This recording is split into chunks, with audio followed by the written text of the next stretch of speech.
Hey everyone, I'm Tassinix, and welcome to Plotting and Scheming. We're covering Season 50, 3 versus 3 Grand Arena Championship Week 1.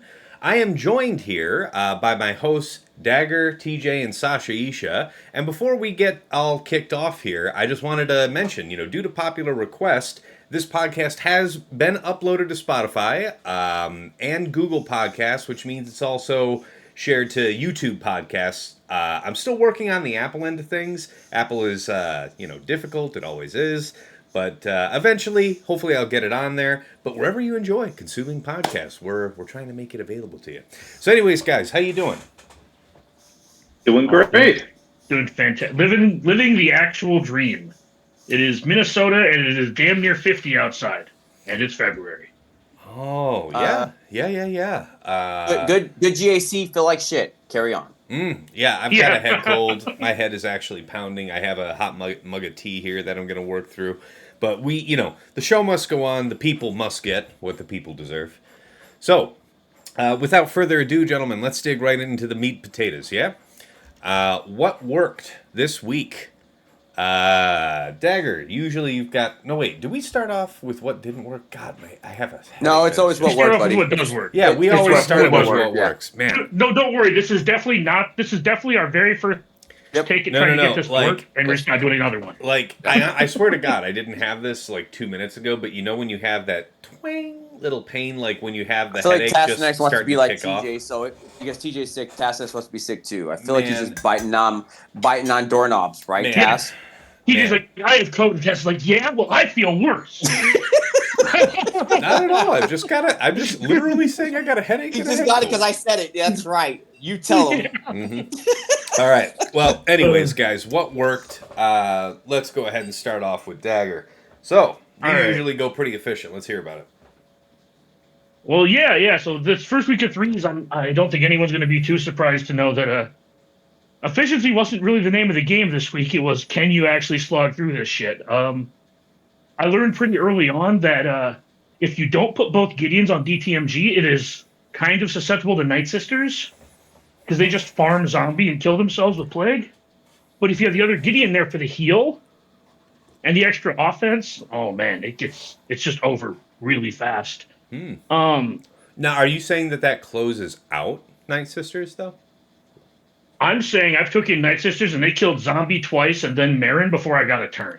So I had a viewer suggest to me Mother Talzin, Marin, Daka, and I actually did pull that off. Against both Gideons? No. Sorry, that was Scout Storm. But Yes. I'm yes, saying I'm talking about like, both Gideons specifically. Yeah. I do hear you on that, and I would just wonder. Like, that's going to definitely be something that people are going to try further this season. So Yeah. I'm curious how forbidding that is of that. We'll see what they use, because I did set it, right? That was my go-to this week. So once all the information, because obviously we're doing this like right after the close of GAC, I can let you know what I've seen used against mine, but that's what I was setting. I know Dagger and I talked about the differences in a third, but I was setting... Out of the 2 out of the 3 rounds, I was setting that with Baby Gideon on there. Mm-hmm. And I'm sure we're all going to extol the virtues of Starkiller once more. But it turns out that works again. EPMJ Starkiller. I did Darth Vader Malicos Starkiller. That was like LOL overkill. And I think you can do it with Vader, Starkiller, and Visas. Although I may try that depending on if I have the leeway to next week. Don't take my word for that. It's just a thought. But I saw Fatal do a Darth Vader Star Killer, and it was pretty satisfying. So I think there's merit to that. Who's the third? I forget. It was today, and I was in meetings. It was out of the corner of my eye. I saw like Darth Vader lead, and I saw Star Killer like do a basic, and then I had to look back over at some. I forget. Yeah, Darth Vader plus Star Killer is going to be nasty. Just who's going to be the effective third, essentially. Mm-hmm. But does that mean we're coming back to the rise of EP Mara Jade Malicon defense? Maybe. I don't think that team's going to be particularly... Well, I mean, it'll be good in Without? the sense that it was always, like, solid. But I think that you're going to find better uses for EPMJ. Okay, fair enough. I think that's the season right now. Yeah, because there's that protection up level 6, and I think the ceiling for EPMJ without Starkiller is pretty high. Not quite sure how high, but I'm pretty sure it's high. Okay. Yeah. Other than that, I'll just say this. Going into week 1 with the plan to overkill shit and then still have 5+ drops per thing was very obnoxious. So I'll have more to talk about in the next segment. Yes, I mean, in short, I know we'll all echo this in our own way, but yeah, defenses matter again. It's it isn't just easy to bowl over something with like you're holding your 2 and 3 and 400% defense crons for whatever you're attacking with. Ain't doing none of that today. Oh, and my solution to Chirrut was slackers, so don't ask me what I was doing. Okay, that's a good one. Yeah, for me, Riva was just conquest on that. That was the absolute destruction. What was it? I did something else. I mean, we'll talk about that when we get to me. I'll look at it. But TJ, let's hear about you. What worked well for you? Man, I'm telling you what's gonna be funny enough. Jawas are just wrecking the shit out of stuff right now. It's so much fun to Jawa stuff. What do you reckon? If you try Star Killer with EP Marjade on defense, I'm gonna Jawa you. And yes, it does work. I've got the screenshot. It's a 66.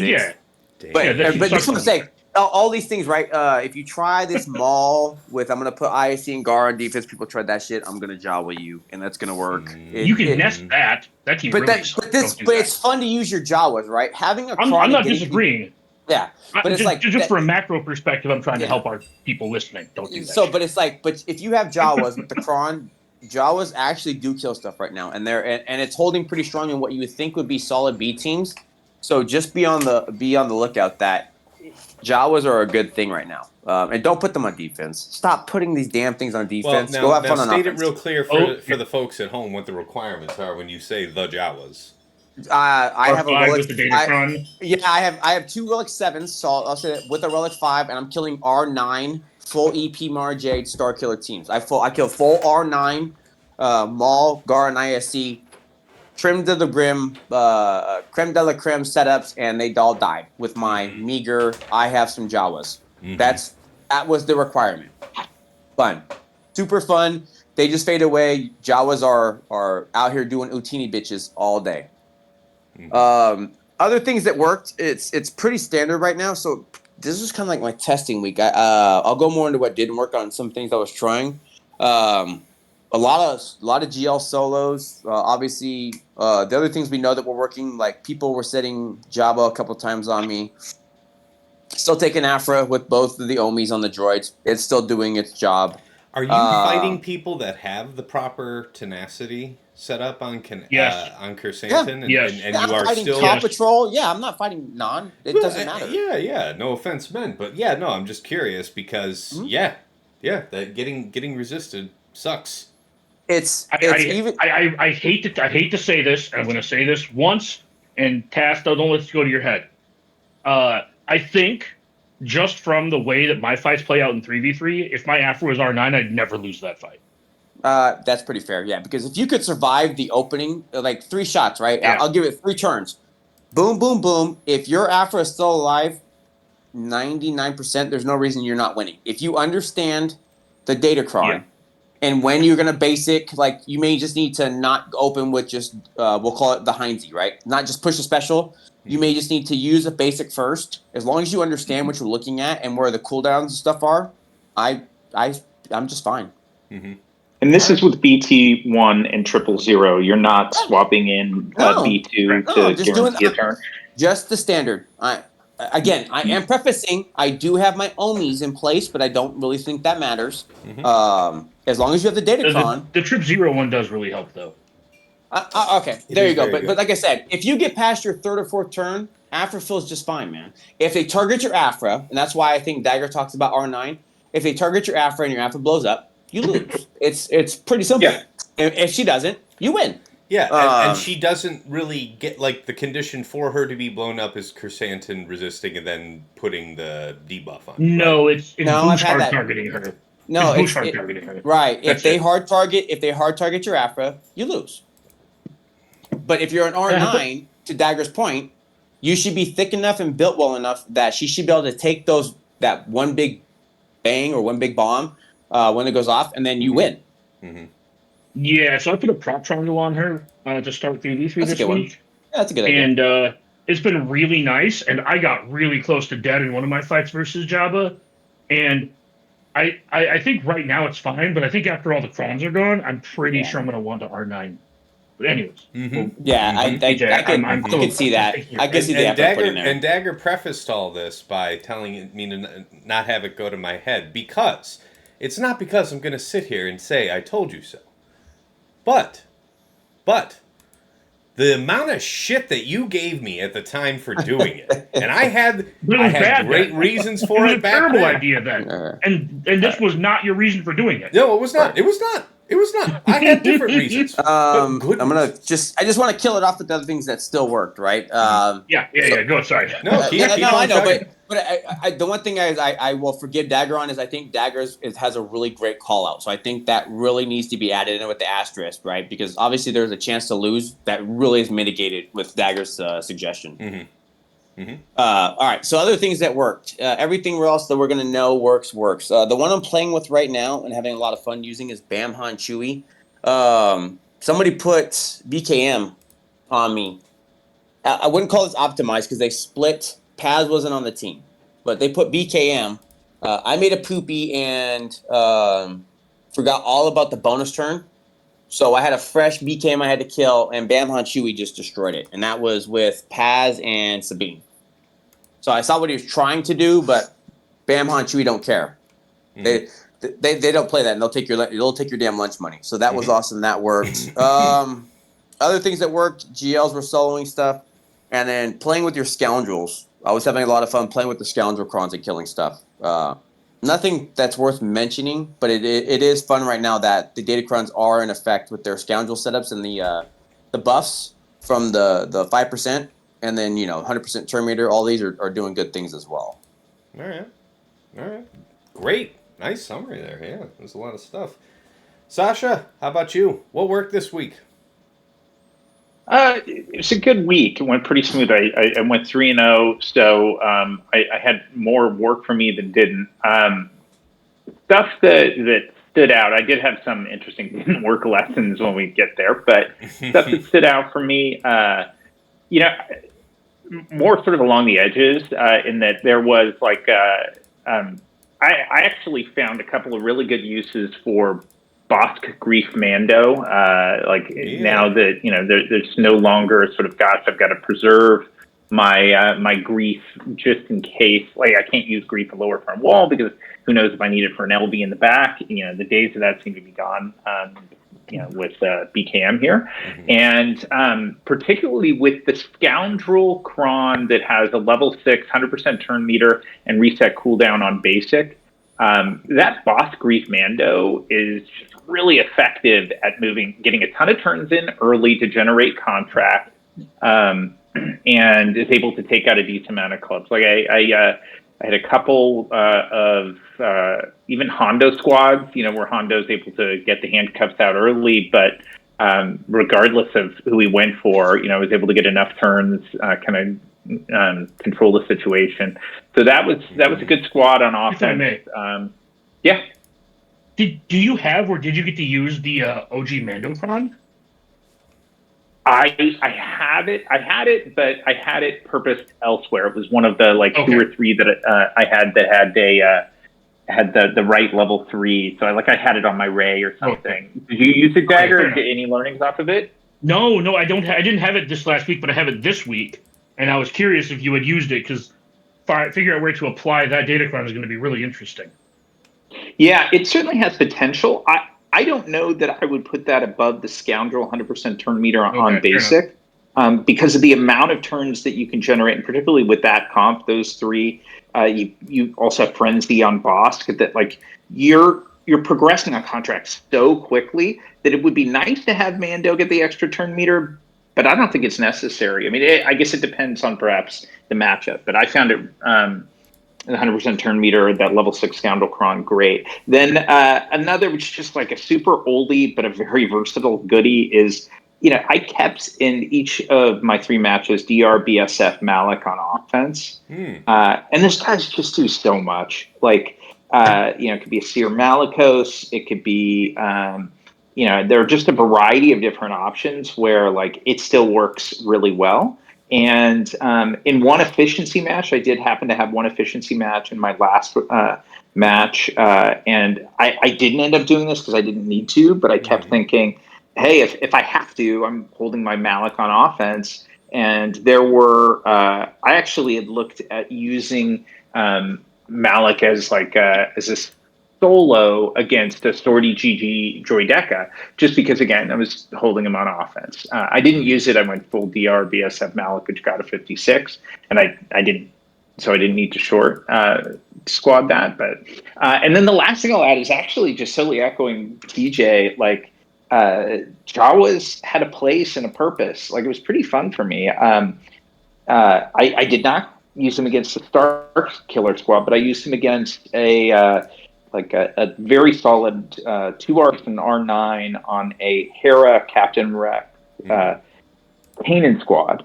And granted, there are other things to beat it, but it was a very smooth 57. And as is often the case with the Jawa Cron when it works, I don't think I took a turn. The other squad just kept going, and then it was like microwave popcorn. It was pretty fun. Nice. Anything else you wanted to highlight?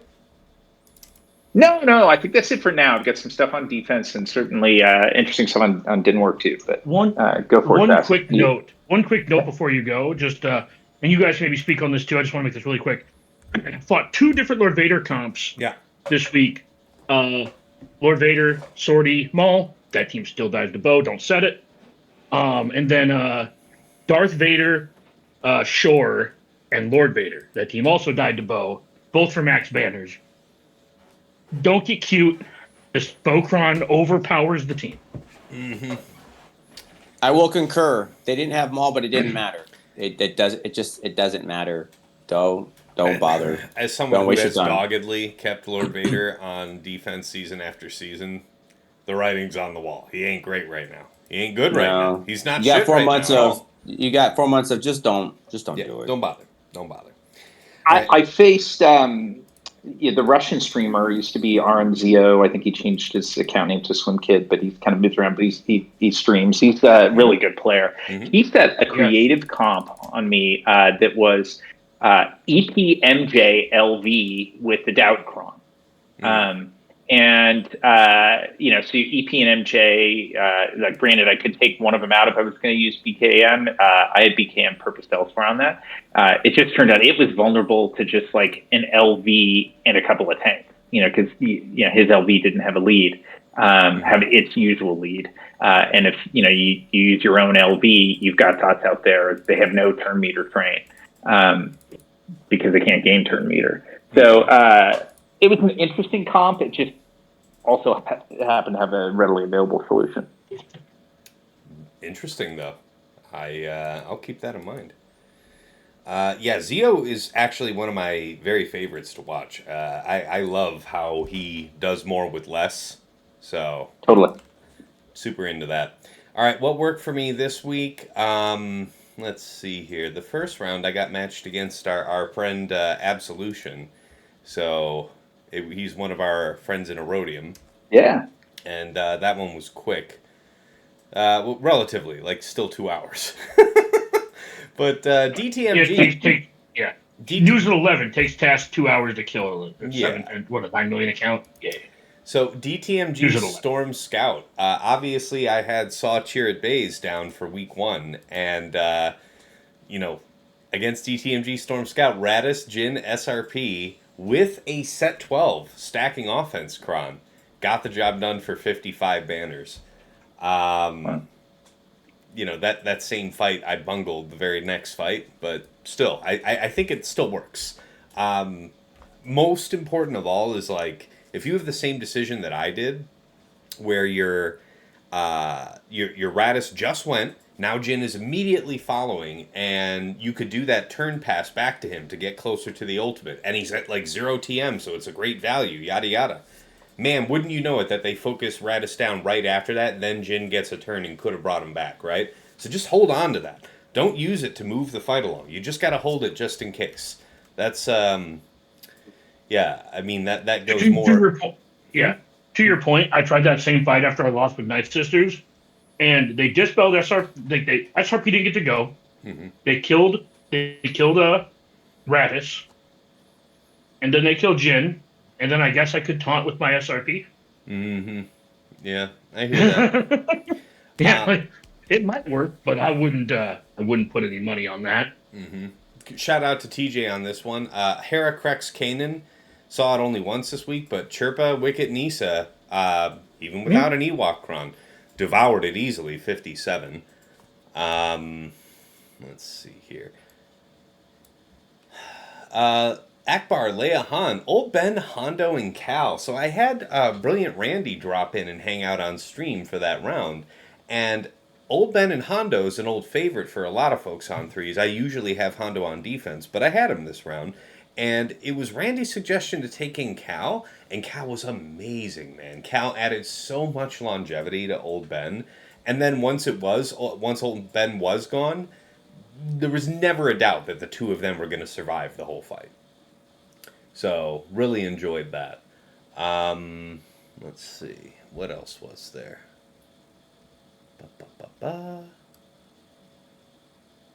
JK. Nope, that wasn't anything special. Yeah, saw Chirrut Bays. You'll be unsurprised to learn falls to Bo-Katan, so I did use that once. That was good. Trench Janko Dooku with a lot of doubt. I did just Bastila J-Cal that, but there was one that I wanted to highlight there. Yeah, I already told you about the Mother Talzandaka Marin versus DTMG. Where was the other one? Trench Jango Dooku versus Sortie, Droidica, and IPD with the IPD cron. We just did a fine job of keeping IPD locked down. Never got a chance, really, to blow up on anyone. And, yeah. How often are you saying that you're pulling off a, what was that? 56 with Trench on offense. Love that. All right, that's about it for me. Section 2. What didn't work? Dagger, kick us off. Yeah, so the first time I fought Gideon Scout, I think I put 3 or 4 fights into that. Night Sisters, LOL bad. Radis, LOL bad. And I think I ended up just like cleaning it with Slacker once I got sick of it. Because I was just like, this was the front wall, and I was just like, I just got to get through this. Mm-hmm. Saw, the 2 times I saw it up front, I just slackered it, and my third round opponent didn't have the cron, so I just, star killered it. Mm-hmm. Yeah, I would say where I went wrong the most was misevaluating the power level on that level 3 from the previous set, the stacking offense. Mm-hmm. I forgot how many turns they get in 3v3. And a lot of those little guys were ramping their ramping their offense a lot harder than I thought they were gonna. And with no defense or defensive stats, I found some of my, we'll just call them R7 tanks, right? My less developed tanks just getting whittled down a lot quicker than I was okay with. Mm-hmm. I would say it cost me more banners than it did fights, but man, it's wild how much damage there is right now in the game. Yeah, I bled so many banners this week. Not as many drops, I think, as I'm going to leave my drop. Yeah, you can go look at my history if you want to see all my drops. Some of them were science because I had already beaten opponents. But yeah, dude, so much damage, so many banner bleeds. I found myself overcommitting with tanks. JML failed versus Seer. That was a fun one. Wow, that's interesting. Yeah. What's the detail on that? Malicos is an asshole. Just slapped the shit out of the Latias. Yeah, the sides were gone. Okay, but JML's not soloing shit. Oh, so the sequence of events was rocks, then bye-bye? Yeah, the second rocks was I almost had him dead, and then he went second rocks, and it's like, oh, bye team, bye friends. We will see you. Yeah. Yeah, those are the biggest fuck ups. I pretty much overkilled pretty much everything, so I'll let you guys go. Okay, good enough. TJ, how about you? I know you got a lot to say. Let's hear it. Not a lot this time, honestly. So some of it was dumb, some of it was bad timing or bad luck, as it always would be. So we start round one. Saw my first matchup against Sache's. Man, was I just tested stuff because I was getting blown out. JML on a fresh saw chirrut. It deleted my JML. I think first or second move, JML was gone. Now I'm not talking about the sides. I'm talking about JML. Dead, gone. Chirrut just deleted JML. I thought that was funny. What else? Gas didn't work on that. That was actually a little surprising. Like gas strikes fives? Yeah, man. It's just because the turn meter game. It's just the turn meter game. Yeah. They end up going so fast. Your team can't keep up with what's happening, and you're taking so much damage on gas. There's nothing to sustain him, so he just got sat down, and then like by the time he didn't even get a chance to do the full stand up. Nope, and it was just gone. It's just that Sache's is just a monster right now on defense, and since the kits are simple, I can handle it. I don't know about you guys, but I enjoyed seeing gas, requiring some pretty serious response again on defense. What else? So what else didn't work? I will tell you one that caught me in that. We'll call it bad timing just for it because I had the fight control perfectly well. Star Killer against Ray, but it was with Cal instead of JTR. It was just the perfect crux of I had the team being locked down. I was hitting them where they needed to, so the turn meters removed. The one time it was Ray was able to go, remove the debuff, went right into ult. So, JTR's an asshole sometimes. It wasn't even JTR. It was Ben and Cal. It was just that great timing of where it just fell off. Yeah, it just boom. Like I had the fight controlled. I was like, man, this is good. Yeah. So it's one of those. So it's like I got to clean it up with JMK, so it wasn't a big deal. But I was like, it's gonna be those type of fights. One that I thought was fun, and I got pushed into a corner. One DTMG. So I was on a banner pinch, and I was trying to fight something. So I looked. I was like, I'm gonna just try this, and if it doesn't work, it's whatever. DTMG. I tried to take a C solo. Guess what? Don't do that. that does not work, and it is fun to watch. Like you're okay to mitigate the damage until it's Dark Trooper's turn. When the Dark Trooper's turn, your C doesn't like that. He is not a fan of getting punched in the mouth by Dark Trooper. It's confirmed. It's a better GL than the GL is. That was funny. That's pretty much everything else I accounted for pretty well. I'll have to go back and look at my history because obviously we don't have it right now. But those are the ones that stuck out, man. Sache's dude is a monster, and make sure you account for that. Did you guys have a go-to for Tuscans this week that was off the beaten path? Nothing. You will not be surprised to hear that I see solo. C solo. Sorry, yeah, you will not be surprised to hear that I see soloed every time I saw it. Yeah, I didn't have any. It was never a situation. I guess I don't remember. Maybe one round, and then I was able to overkill it like everything else. So. Okay. Yeah, I had one idea that I wasn't able to put into practice, and that was the Maul ISD Gar with a Mando no revive level 6, Mandalorian no revive level 6. My concern would be like, can you not get rid of the summons? I think the summons eventually disappears, but you'd be able to get rid of the original Raider for sure on counters, and because you do get the cleanses from Mandalore. So I thought that would have a real shot. Okay. I could see it. Well, I appreciate you guys indulging me that. TJ, please carry on. No, we're good, man. What I had, honestly, like I said, nothing else sticks out. If it failed or whatever, it was just something else. Nothing that would be worth like bringing up here. Okay. Sasha, then you went 3-0 this week, so I imagine you won't have too much to say. But what failed you, if anything? Yeah, so they were good matches, and maybe because I'm running tight on time, Taz, if you don't mind, I'll do this, and then I think we go to defensive standouts next, right? That's so maybe right. I'll pick that up, and then I got to jump. So I'll tell you one thing that didn't work. It was straight to the point of what Dagger and TJ have been talking about. It was like case in point for the difference in DTMG squads with Moff Gideon or without. And for me, I I like the idea of AdRad. It's just, it almost feels like this kind of cheeky or cute thing where like, oh, I could take out these really strong Empire with a squad that's going to like abuse the mistargeting on the other side and let them just keep punching Jin. I did that, I think, in the first round against Theo. I think I used that successfully against a DTMG Storm and Scout, and it's like totally the plan. Oh, this looks really good. Who needs the damage reduction Rebel Datacron that went poof? I'm all good. And then it was Dr. Padon I faced in the second round. Padon's always setting really great squads on D, and Padon went with DTMG OG Moff Gideon as exactly like TJ and Dagger were saying, plus Scout in this case. And I felt all cocky, walked in with my AdRad, SRP, and Jin, and like 7 seconds later was really scrambling to, whoa, okay, what else do I have that can beat this team? And I ended up using Bo-Katan Mandalore.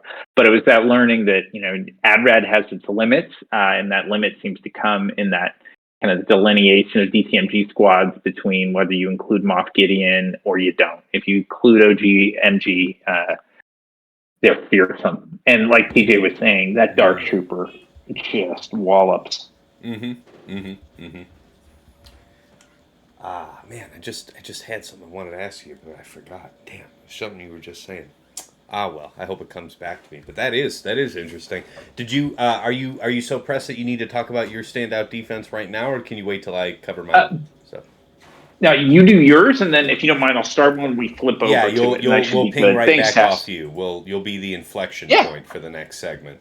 Okay. Thanks, man. So what failed me? So I didn't have really good Empire crons this week. So if you're gonna try and do like Iden Death Range against a sword or against a Finn Zori Resistance Hero Finn team, probably that 400% offense is the best one in either offense or defense application. In the particular case of Iden, I don't think the defense pen and offense penetration after the start of the first turn, I don't think that's good enough. It's not good enough. It wasn't punchy enough for me, so that was a lesson learned. I also definitely struggled against the myriad of doubt teams.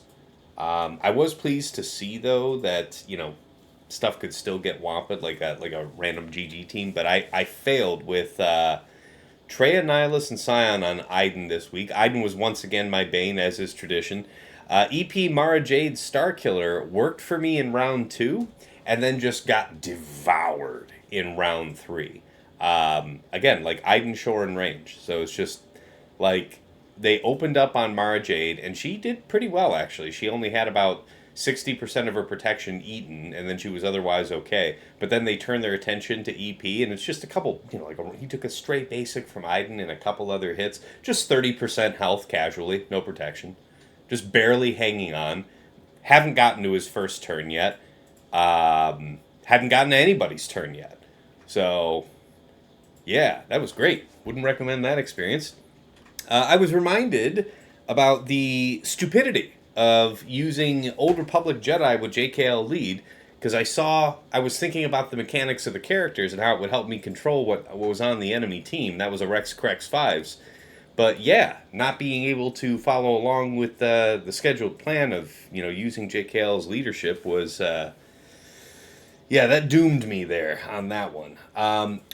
Really great lesson learned on Leia, R2, and Drogon. Went in with BKM, Paz, and Grogu, and the Leia AI targeted Grogu a decent number of times with the basic, which causes her to equalize, and we almost killed her twice, but she would equalize just in time and save herself, so we ended up stalling out on that one and had to burn Afra to clean it up. If I had taken BKM, Paz, and Old Bow, I would have been fine. Would have been able to just eat them right up. Is there anything else here that was particularly embarrassing? We did great on Fleet. No, I'd say that's about it. Okay, standout defenses. Sasha, Isha, kick us off. Sure. So yeah, I had the benefit of playing Zio in that first round. So I got to watch the recording. He streams I think on YouTube, and got to watch a recording of that, and actually got to see some of my defenses in action. One that totally stood out. It was the first time I saw Chirrut Bays, and it was my own. And I can't remember what he took. He took one non-VL squad against it, lost. Then brought SLK, Crew, and Hux, and it blew up his Crew, Hux, and SLK. Then he brought a JML squad against it and was able to get it down by focusing out Chirrut. Oh, did you end up catching his VOD, or did you catch him live? I caught that after it was done, so it would have been later that day. Yeah. But I had seen a bunch of holds on it, so I knew something had gone right. So that was definitely a cool one. What kind of throughout, I didn't range in Shore. I put a doubt cron on them, and along with the 400%. And so it was I only had, I think, 2 or 3 doubt crons going into the week. I've now got a ton, but going into that, I was tight on it, and I was really glad I set it there. I figured it would make Wampa probably just impossible, or at least prohibitively risky, and it ate up a few squads, and it did really well. Then my DTMG with Moff Gideon, I set the variant that has Scout as well, and it did quite well for me. Mm-hmm. So that was a nice one. Let me see if there was anything else. I ended up with a lot of holds in the first match. I think my Iden alone, Zio put 16 battles in and did not clear it. Oof. He had a rough time. He said, and he's playing with a thinner roster than most, and he does a great job with it. But that was tough. And let me see, where else did Paydon drop? I think my Tuscans got another hold there. They got a hold against Zio as well. But those were my top defenses. So those were the ones that stand out. I'll hang on for another couple minutes, but then I got to jump off fast if that's cool. You dip when you're ready. But hey, since you're the one that's pressed for time, did you have any other comments you wanted to squeeze in right now here for the people, since you're not going to be here for the latter part? Yeah, actually. So just kind of quick general observations. I think Dagger was just touching on this, ironically, but I thought that the level 3s were a little more impactful. I was kind of coming in.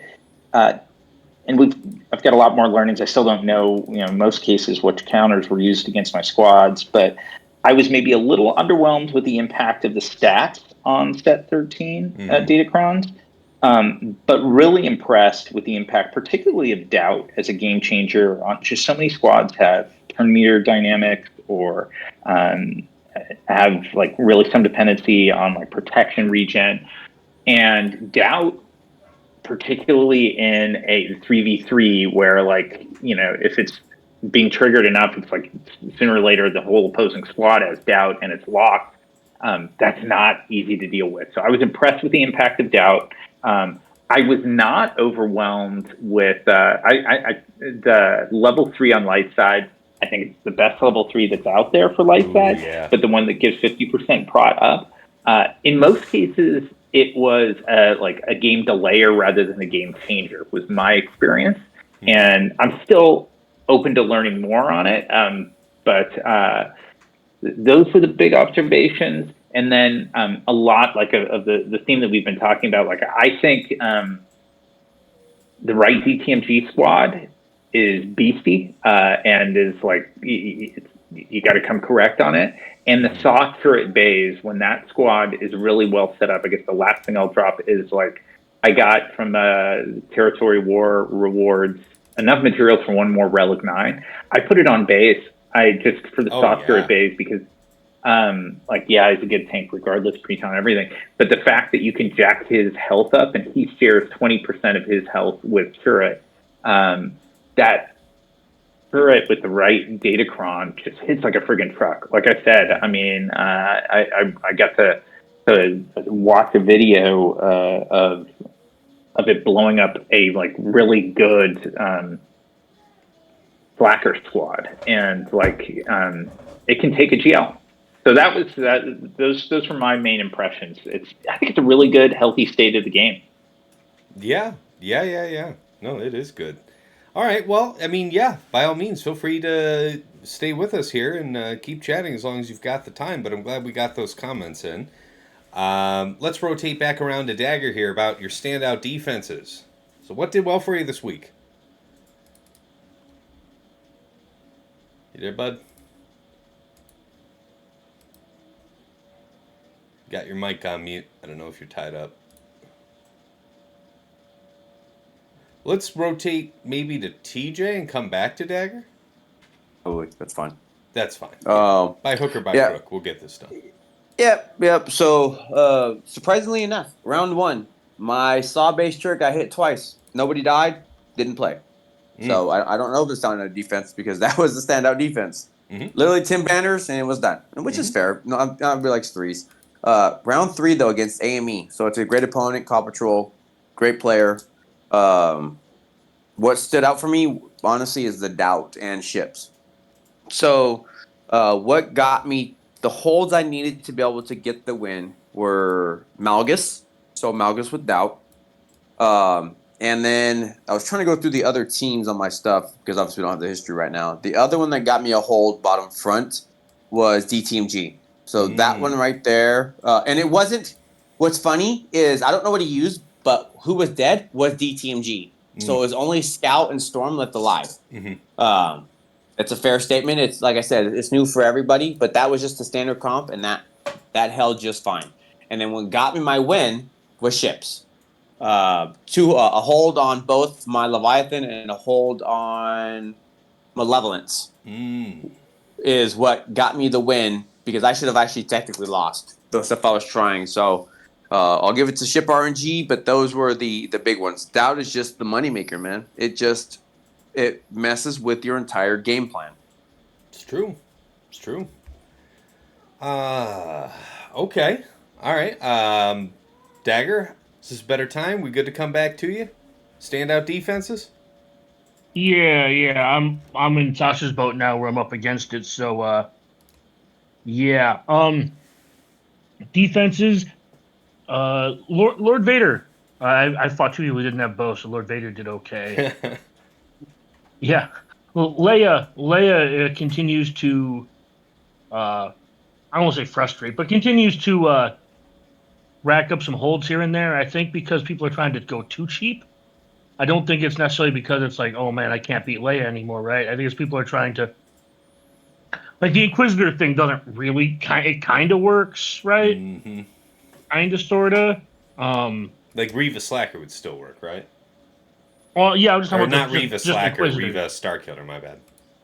Oh yes. But my point is, I had Reva versus Leia suggested, like Reva GI7, and didn't go well for me when I was testing. And I assume I'm not the only person who tried that.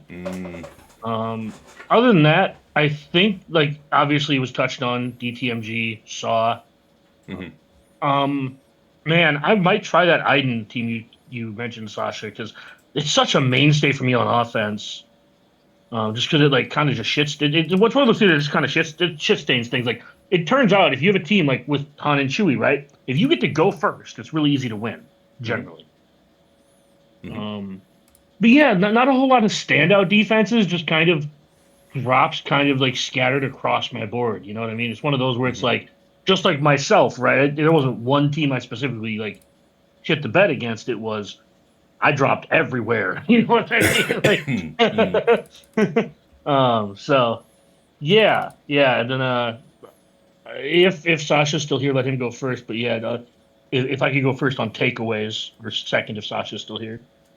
Yeah. Well, let me just move quickly through my own standouts. There aren't a ton of them here this week. Ray Swallow RJT was one of my few holds. Of course, DTMG, Chirrut, these had some performance.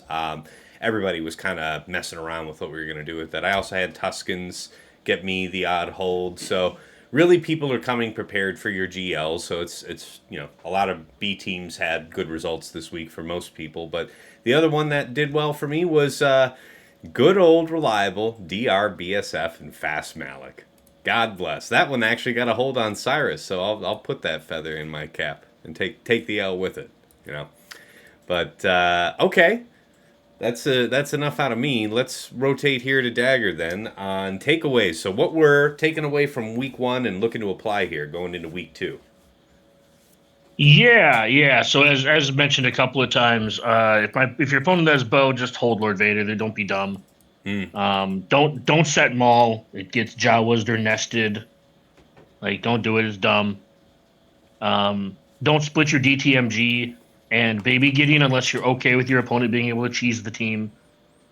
Because Radis and Night Sisters seem to work better. We'll see with history, of course, when Insight comes out.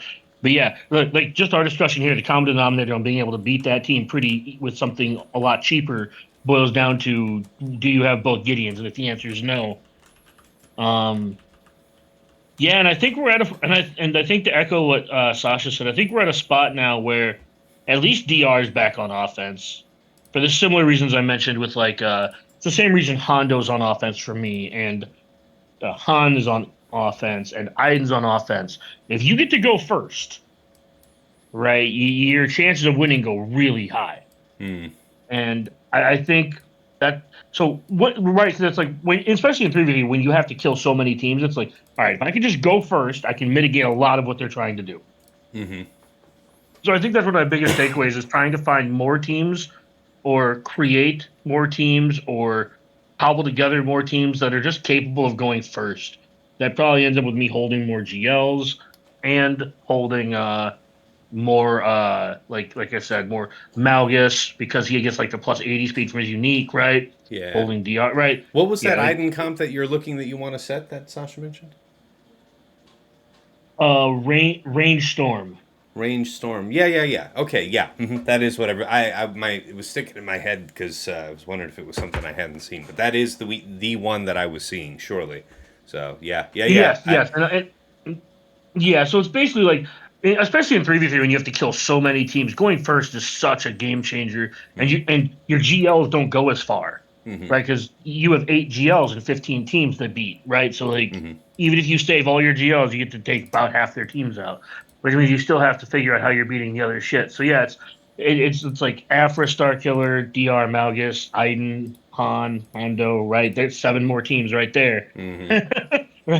All you gotta do is get the 15 of those teams to go first, and you'll figure out you can figure out what to beat and how at that point. But yeah, like I said, so much and it wasn't even the drops, right? And I mentioned this during the where I failed. It's so hard to pinch banners when everybody hits like a truck and you don't really have any mitigation. Yes. The light side prod up really helps. Yes. And with that specifically, and as was touched on, the dark side doubt really throws a wrench in some of your teams, because like your Terminator teams just kind of fall over to a degree. So yeah, it's just, yeah, again, it's next week is probably just going to be, unless we get some revelations from Insight on what to use, I think it's just going to be me holding more than I did this week, and I thought I held a lot this week. Yeah, I mean, yeah. It's funny. It's weird, right? Like, it feels like it's an efficiency meta, but defense matters. Defense matters. How's that work for you? Huh? Yeah, it's insane. All right. Sasha, are you still with us? Yeah. No, he left. I'll go on mute, and I'll stay as long as I can. Okay, no worries. All right, well, let's pivot to you, TJ. How about your takeaways? What are you looking forward to applying here in week 2? Right now, and what I feel like, I think we're going to see as a common denominator. Dark side is just going to reign supreme. I think we're in the wilds for light side for a long time. Where are they going to reign supreme? You mean attack, defense? No, it's defense. It's just defense. Yeah, what's going to hold more than not is the ability to take, I know this counter that always works. Well, no, it doesn't work. Those are very strong values to play a game where everybody gets into a rut of, I'm going to do the same thing I always do. Well, doubt's really changing the perspective on that. And honestly, what I think we're going to see and what I'm taking away, I can't give away too much of what I want to try. But I think what we're going to be seeing is some funky dark side super teams. that are really going to mess with people's objectives and what they try to apply. I can't give more than that. I think the data will come out. I want to test my hypothesis, but I was writing down some comps. I'm like, yeah, I think this is really going to mess with things. And then put in the right spot, I think it'll be a game changer. And what's really going to just take people either a thought to try, and then when it fails, it's going to be a bad fail because you know as well as I do. You get down one dark hole, and it just goes way dark. So that's where I think we're at right now. I think it's going to be dark side super teams and some other funky little bits they're going to add in. I don't see where light side's going to hold as well as dark side is because of that level 3 on this data cron. It is just a monster, and will get you. It will catch you slipping. Yeah, maybe something like if you're inclined to be having, Leia and Rey on defense, and Prot would definitely serve them well. But like to what Sasha was saying earlier, it does feel like it's more of a delay of the inevitable than a forbidding, like the doubt can be to some of your favorite counters. So I take your point there. That's a good one. Anything else you wanted to throw in? I think we're good, man. I think week 2 we're gonna have a lot of data to play with and a lot more insight into the intricacies of what's working and what's not and why. But right now it's still Wild West, and I don't think we've bottomed out how far this doubt is gonna go. Yeah. All right. For my own part, what I'm thinking about applying here for next week is, for Baze Chirrut Undersaw. If it's not a GL, it's got to be Riva. That's what week 1 taught me. Like, Trey ain't going to do it. A lot of stuff that you would think is of a similar tier to Riva is not going to do it. So it's got to, and it can't just be any GL. We already know that, right? It's got to be kind of like Slacker and stuff of that kind. Like, you can't kind of slow roll it. You can't be doing any kind of slow roll plan. Lord Vader just gets bopped out, so if you're not opening up with explosive damage, Slacker, JMK, maybe even Leia, something like that. I guess Rey would be dicey, but possible. But you get the idea. So much depends on how you're going to deal with the Chirrut Cron, and then, of course, DTMG. Look at Insight, because I don't even know what's going to be rock steady for it that isn't an overkill. That being said, overkill is the name of the game for some of these crons. I know Dagger pointed this out in our preview video for starting off this season, but we're going to be seeing... I forgot what he said. I'm distracted by something Lizzie's doing. I'll remember later on. But yeah, DTMG, you got to plan around so that and cheer. And then, of course, an observation I made this week is about the protection up in the doubt, level 3. You can push those thresholds and skip. So, if you hit somebody so hard that they go all the way past that lowest third trigger point for whether or not it's doubt or, light side protection up, you do skip the first 2. Like, it's not like doing doubt 3 times. It's going to do doubt once. It's going to trigger the prod up once if you're, punching all the way where you're, getting down that low. So use that to plan out your attacks, Like I noticed using Afra against a Darksider team that had doubt, when you have doubt that you can't get your 100% turn meter when she's having the droids basic or when she's doing that first basic herself. So you're waiting, you're biding your time. You're focusing on one target so that if it does get brapped, the only reason to not focus on one target that has doubt is if it profits you more to never trigger doubt as little as possible in the first place, as opposed to just focusing in on one character. That's something you'll have to balance out, but knowing that you can push through those thresholds will be useful. All right, guys. Final thoughts here. We're turning towards the end. So, Dagger, any final notes you want to leave for the people? Anything else tickling at the back of your mind before we look to close out? Just to reiterate, don't split your Gideons and put Gideon and Saw up front and make it your opponent's problem. You don't do that. Don't do the dumb thing like I did and be like, let's put one up top and let them deal with. Yeah, just make them pay the. Sasha, make them pay the blood price to your back wall. Right, and then you're denying them the discretion about how they prefer to fight it later. Yes. Yeah, no, that's good value. TJ, final thoughts? Any last tidbit you want to give to the people? I would honestly say this would be a perfect time. Go back and watch the streams. I know I'm taking my own advice on this one. I would go back and watch as much as you can to understand. Everybody was fighting all different things this week. There was a lot of different comps out there. I would try to do as much homework as you can. When the data goes up, look at GG because it's going to be a powerful week having that kind of intel. Mm-hmm. That's for sure. For my part, look at your history on GG this week and pay attention to the B teams years that got 56, 57. There's going to be a lot of your matches. If we're coming up to this point where you need to hold so much to be sure that you're able to adequately, we're saying like adequately with quotation marks, like you actually need to overkill some of these new really powerful crons. That's fine and all, but as we've seen, that does not an efficiency match make when we don't have a ton of great defensive stats. So look at what's your opponent scored 56 and 57 and really think about how to move that off. Think about what you can trade off while still making sure that you've got what you need for proper attacks. Don't be janky, don't be guessing. Look it up on GG and look at your opponent's round 3 of last week very closely because that will be the best of their lessons learned. They'll take from that. That's what they learned from rounds 1 and 2. Look at the round 3, and that'll give you a strong sense about what they're looking to do to kick off week 2. All right, guys. As always, I appreciate you, Dagger, TJ, and Sasha Isha, who's since left us here, had to run off for the family. Really appreciate you guys making the time out of your busy, work and family schedules to make our show. I'm really proud of what we're doing here. I'll get to work uploading this to YouTube tonight. For all of my patrons, you get 3 days of early access, so as soon as it's live, it's yours. And for all of our subscriber base out there on YouTube, this video will be available Friday morning, 8 a.m. Eastern, or right about thereabouts.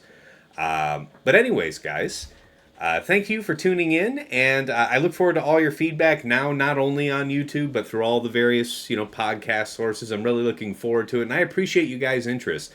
We're closing up on that 500 subscriber YouTube. That's like the start of the journey towards monetization. It's we're getting really close to the 4,000 hours of watch time. You need to have like 1,000 YouTube subscribers to get like channel ads. These are all like things like annual goals, but you guys are in the last couple of months taking that solidly out of the realm of wishful thinking to, oh no, this maybe could happen, within this year. So really want to thank you guys for that. And again, appreciate the interest. And until next time, it's been real. It's been awesome. It's been real awesome. Take care.